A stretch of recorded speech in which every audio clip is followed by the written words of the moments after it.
Alrighty, welcome back everyone. We just talked about that rematch going on in Atlanta, Georgia this upcoming weekend. We have Texas against Georgia. I am going to pick Texas. I think it's going to be an awesome game. I do think Texas' run game will have enough of an impact where they'll be able to get the win there. But we do have the Big Ten Championship to talk about. Oregon versus Penn State, a game that I don't think any of us expected. I think we all were kind of preparing for an Ohio State versus Oregon rematch, get another rematch in this one. We didn't end up getting it. It's wide open for Penn State now. They have the opportunity to make a lot of noise in this conference, and the CFP factors are relatively interesting. I wonder, if Penn State were to lose by a touchdown, would they drop to Ohio State spot? They do have that loss against Ohio State. They would be 11-1. Ohio State would be 11-2, excuse me. Ohio State would be 10-2. Could that be an argument that they have in that room? I probably would drop them to that spot if I'm being totally honest. So a lot of different debates there. Also, if they were to win and Texas were to win, would they jump up to the 1 seed because that win is a little bit more impressive? Would Oregon set at the 5 seed with a loss, or could they drop a little bit lower? And then a lot of different factors that go into this one. So I think when you look at the CFP, this obviously is not the most impactful. Both these teams are in. One is going to be a bye. One's going to be in a host position, but I think Penn State could kick around a little bit more than people are realizing, possibly even drop to that Ohio State spot with a loss. So a lot of different things going into this one, and I think when we get into this matchup, it's going to be a ton of fun because when you look at both these teams, they're going to attack you and they're going to be really, really aggressive when they do that. And it's kind of different styles where you have a Penn State team that does such a good job in between the numbers. They do such a good job with Tyler Warren and these running backs really hurting you and making big plays down the middle of the field, which is where Drew Aller is most dangerous. Then you have Oregon, who's a little bit more variant, a little bit more outside stuff with these special wide receivers that they have. And the thing about that is, it's probably going to help them in this game. Danny Dennis Sutton and Zane Durant in the middle are absolute problems for this game. And when you have a run game where it's been very effective, and this offensive line, one of the very best in the country, is up for the Joe Moore Award right now. So you have a really good-on-good type matchup with this offensive line for Oregon, this defensive line for Penn State. It could just be that decides the game, one way or the other. If Jordan James cannot get that run game going, if Oregon does not get a consistent run game throughout this one, it could be a long day on the offensive side of the ball where maybe we just haven't seen Oregon, where they've had to kind of change their game plan, where they've had to kind of change the way that they go about business. And they did it relatively well in that Wisconsin game. Definitely had to adapt to a couple of different things. There's a lot more talent on this Penn State defense than there is on Wisconsin, and there's that really dangerous player, number 11, and Abdul Carter. So you talk about this game, I mean, there's so many difference makers all across the field for Oregon. Maybe the biggest difference maker in the entire game is Abdul Carter. He's a guy that can totally take over it, has 10 sacks on the year, could easily make it 2 more on Saturday. He's an absolute beast. Now, he is going to go up against one of the best offensive lines, particularly one of the best duos of offensive tackles in the entire country. Josh Connerly and Johnny Cornelius are absolutely elite in every sense.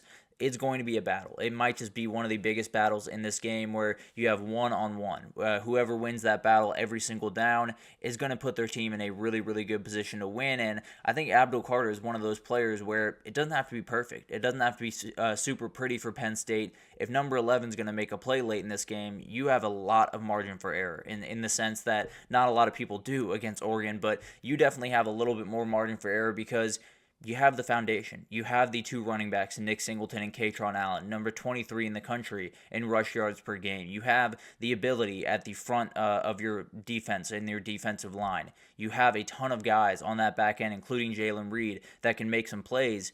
You have that baseline that not a lot of teams have, that Ohio State did have walking into this game against Oregon, and it was obviously a really, really tough one. So the question is, I think when you talk about Penn State in general and going into this game in general, and really kind of the rest of the way, if I'm being totally honest, Nick Singleton is probably the most important player on that team, as far as I'm concerned. When you talk about players against Oregon that have had success, running backs have had relative success. Now, it's the best duo they've played definitely since Ohio State, and Ohio State had some success running the ball, over 4 yards per carry, and then Ashton Genty all the way back in August, I believe, or September, 230 yards against Oregon. Obviously, they've tightened some things up since then, but Nick Singleton will likely be one of the best, maybe the best running back they've faced since then.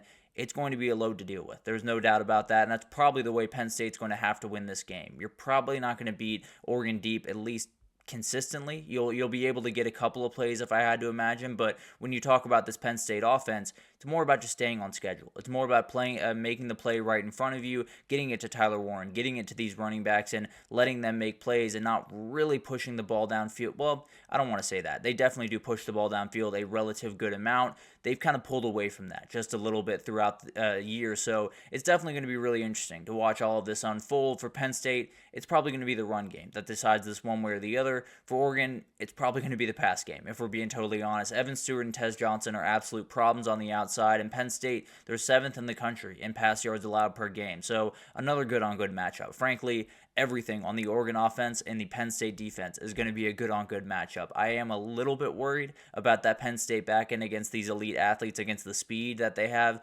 at Oregon, but I do think that's a really good group. I do think it's a group that absolutely can hold up at least enough against this elite group of wide receivers. But I think when you talk about Oregon, I already talked about this going into a couple of different matchups throughout the year, where Jordan James is probably the most important player on that team, where you can get all the guys spread out and play all insane things on the outside with those wide receivers.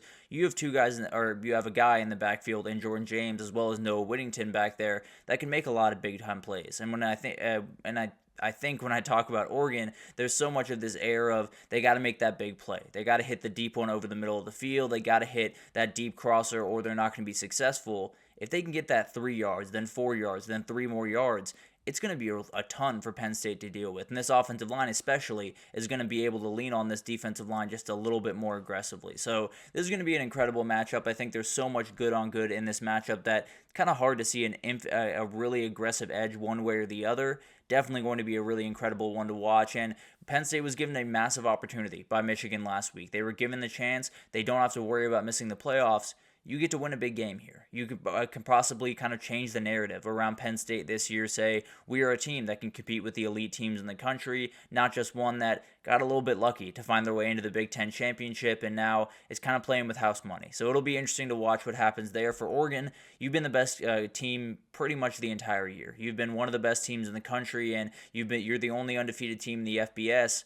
Your season just started over, though. You know, that 12-0 is all great. Now it's just about winning the game in front of you, beating Penn State, moving forward into that CFP, and being the team to beat there. So going to be an incredible matchup, and I think Trayshawn Holden is someone you're going to want to watch in this game, because we talked about Evan Stewart, we talked about Tez Johnson. They are going to be issues, and frankly, I think there are going to be problems all over the field.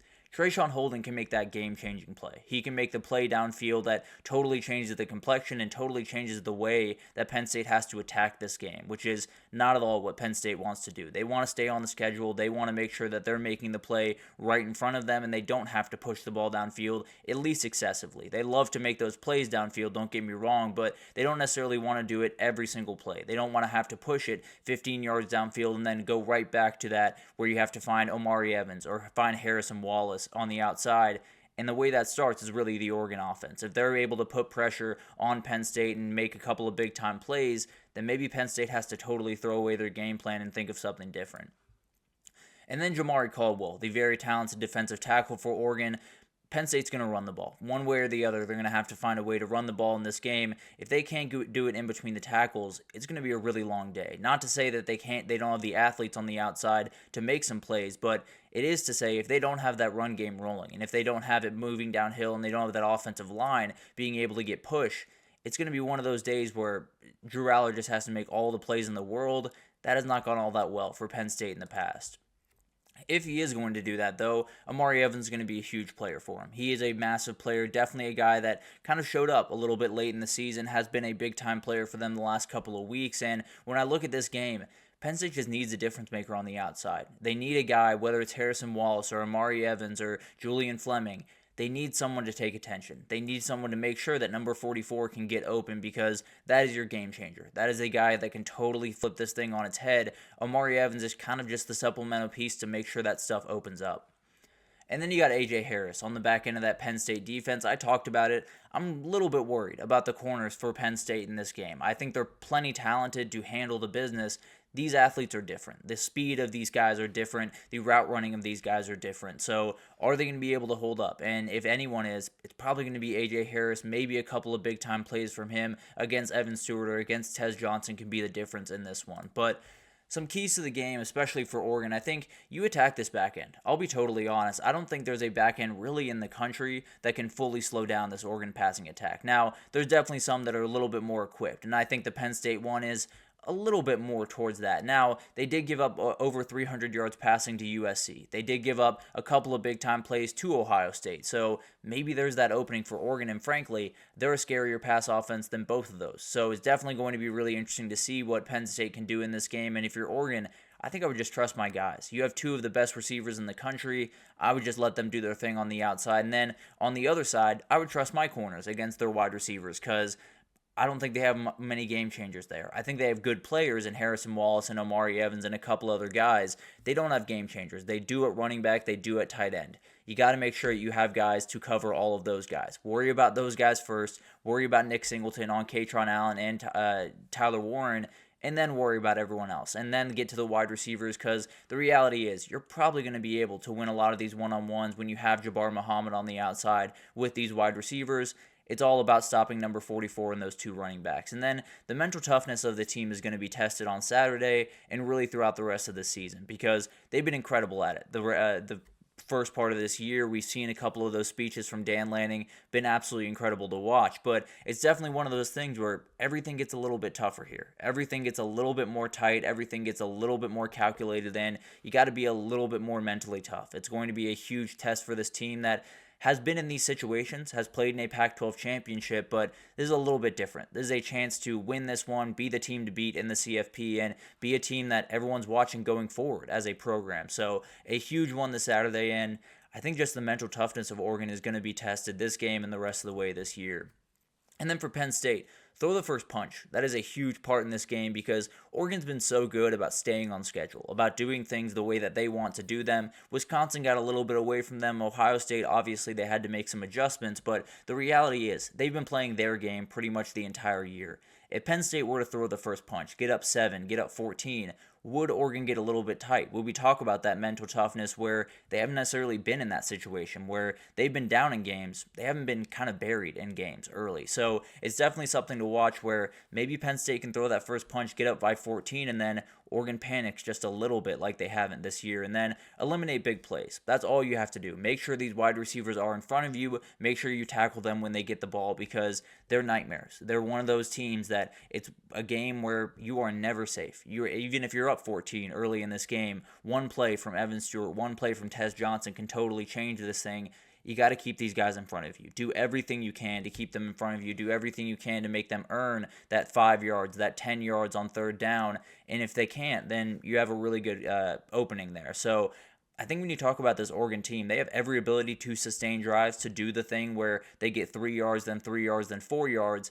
But they're not going to do it overly consistently. And that's definitely a way to get them off schedule where you eliminate those big-time plays. And then seize the opportunity. You were given an opening by Michigan last week. You just got to kick the door down now. You have a chance to be the number 1 seed in the CFP. You have a chance to be the team to beat as we head into this thing. It's a lot of pressure that comes with that, but James Franklin has an opportunity in front of them. Will he seize it? I tend to believe no. I really like this Penn State team. I really thought about possibly picking them here, but when I look at the wide receivers on the outside for Oregon, I think it's just going to be too much. I think Dylan Gabriel's legs are actually going to be a factor in this game with how good the Penn State defensive line is. So I think there's a lot of things going into this one.